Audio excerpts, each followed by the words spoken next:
Si Inday Balunday guys. Nagkaiga siya guys kasi kanina umaga. Nagtitinda ko ng manok. Habang nagtitinda ko ng saging guys. Habang wala pang nabili, nagsadlayan muna ako sa kabilang tindahan. So, okay naman doon sa kabilang tindahan may nabili. Yung sa akin paninda wala pa. Habang wala pang nagtinda guys. Nagtinda ko sa kabilang tindahan guys.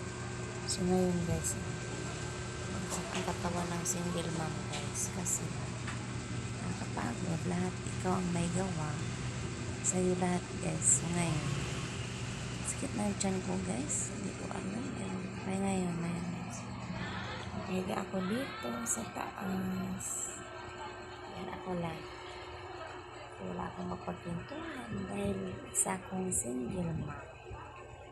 So ito guys, ito yung bahay ko dito guys. Ito tayo ako guys. Nakahiga kasi ako guys. Ito siya. Ayan yung bahay ko guys. Ayan siya. Ayan. Nangungupahan ako dito. Ayan. Kasama ko yung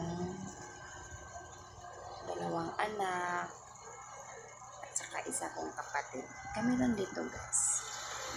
Mahirap pala mag-single mom guys. So sa'yo lahat po mga higa ako dito kasi sakit ng tiyan ko kasi guys sakit ang tiyan ng ni Inday Balunday.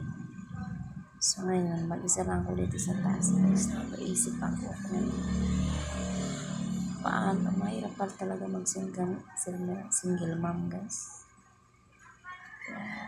Ito lang, tamang higa-higa lang ako. Ito lang ako sa taas. So, wala akong mapagpintuhan.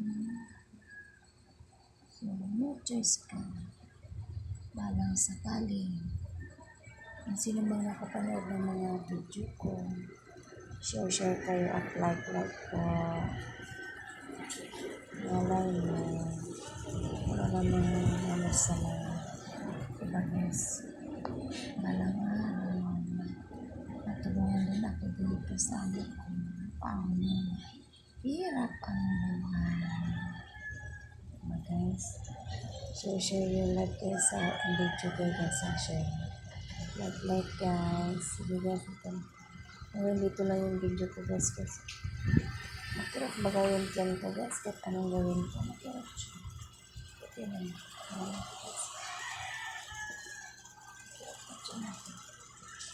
parang kung ano nakain ko nito. Bye bye guys. Bye bye. Kaya muna si Inday Balunday.